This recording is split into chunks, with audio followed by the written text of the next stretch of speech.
The sea contains secrets that sleep for decades. In 1944, a single German U-boat vanished beneath the sea and was never heard from again.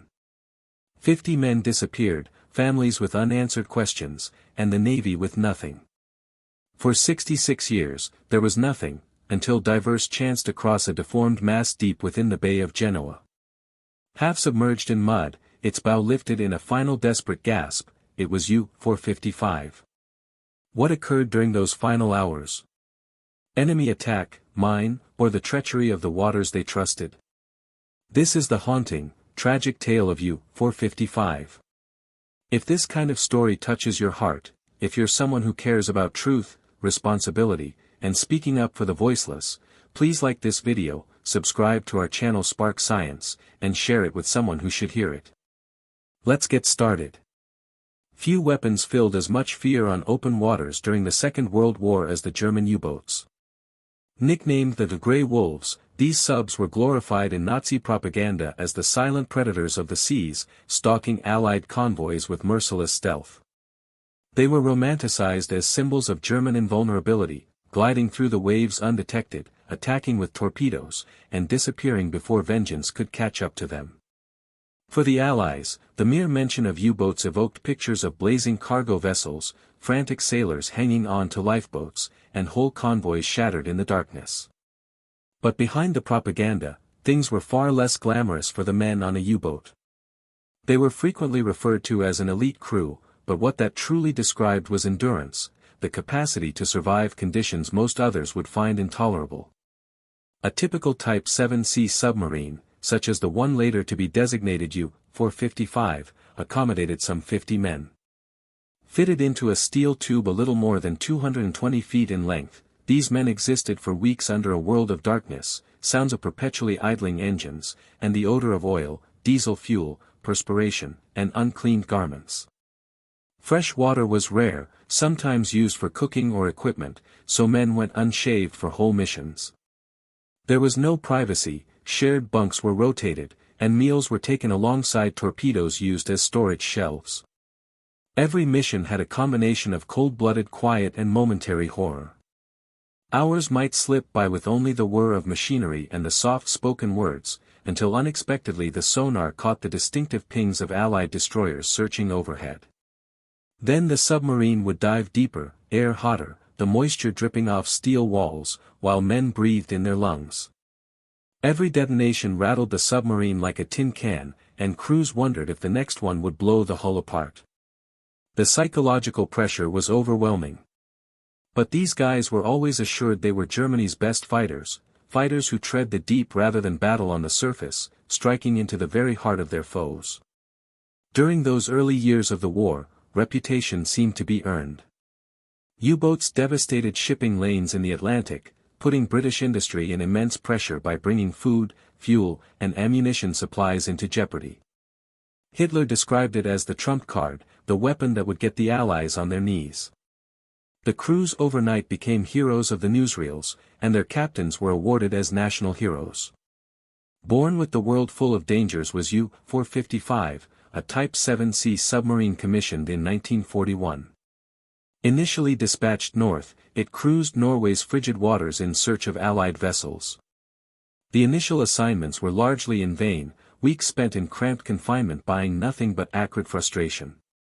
U-455 was later sent to the Atlantic, where it claimed 2 victories, the sinking of the British workman and a second merchant ship. Victory treated the crew to the flavor of victory and convinced them that they were predators, not prey. U-455 and its crew bore the pride of hunters who had spilled blood in a vast ocean of enemy territory for a while. The war was changing, however. With advances in radar, sonar, long-range planes, and depth charges, the oceans by 1943 became kill grounds for the U-boats. The hunters had turned into the hunted, and countless submarines never returned. Crews vanished into the vast watery expanse with their ends never known. This was the world in which U-455 set sail, a combination of pride and danger, of propaganda and fact. It was soon to be dispatched on one of the war's most perilous missions, slipping into the Mediterranean via the lethal Strait of Gibraltar.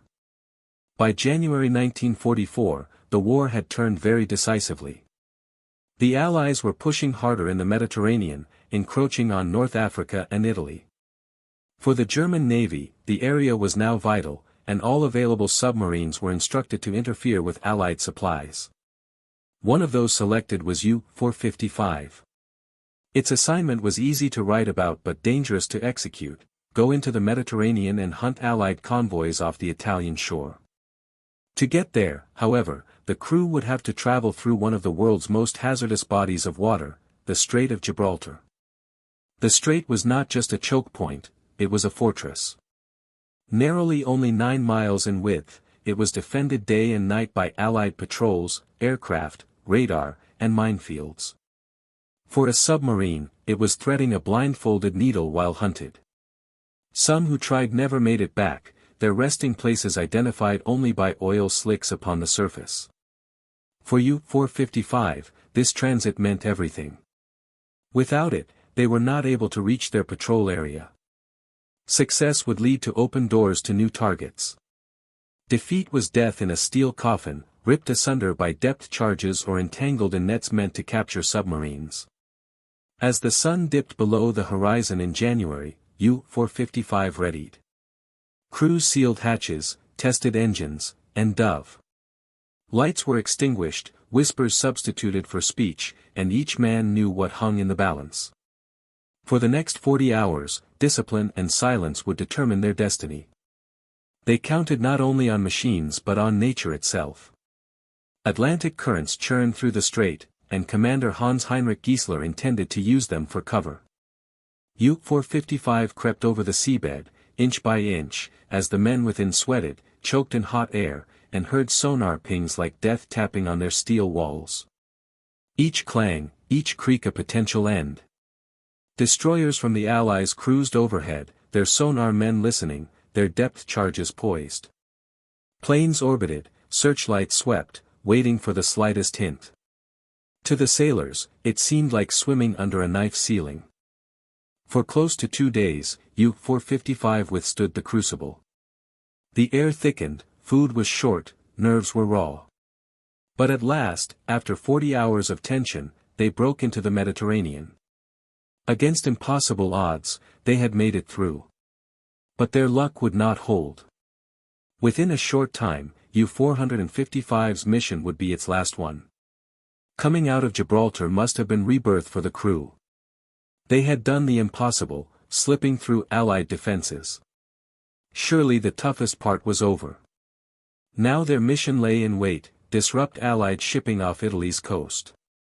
But the crossing had only brought them into another trap. Within weeks, U-455 would be gone without a trace, and its final message would be the start of silence. Following the clearing of Gibraltar in late January 1944, U-455 was ordered to operate in the Ligurian and Tyrrhenian seas and attack supply lines to the Allied advance in Italy. Each food convoy, fuel convoy, and ammunition convoy was essential, and the Germans were counting on U-boats to stem the tide. For U-455, this involved hanging off Italy's west coast, attacking whenever opportunity allowed, then falling back into cover. But those cover areas were diminishing. By 1944, the Mediterranean was no longer a hunting ground. Allied aircraft ruled the air, destroyers patrolled the seas, and minefields clogged large areas. It was no longer a matter of opportunity, but of graveyard. The last verified transmission from U-455 was prosaic, reporting patrol orders. Nothing in it indicated that anything was amiss. But then nothing more. No distress signal, no subsequent reports. It seemed that U-455 had melted into the ocean. Months passed as weeks. At last, the Kriegsmarine declared U-455 missing. Letters written in heavy official language but devoid of answers informed families. Sons, brothers, and husbands had just disappeared. To the Navy, it was a number amongst many. To families, it was an open wound, no body, no grave, no why. Rumors started. Some assumed U-455 hit German-laid mines, others that Allied planes or destroyers intercepted and sank her. Others proposed a mechanical failure, an explosion from within. But with no wreckage, such was speculative. For years, the fate of U-455 tormented historians and veterans. The silence was not only military, but also personal. Families endured absence. Survivors of U-boat duty talked about the odd connections between crews, steel and danger-forged connections. 2 men had even served on U-455 but had been reassigned before its final mission. They carried the guilt of knowing exactly who had been on board, and that fortune's twist had left them behind. Then, decades later, divers looking on the seabed discovered a shape in the mud, its bow up like a last gasp. Finally, some of the truth of U-455 broke the silence of the deep.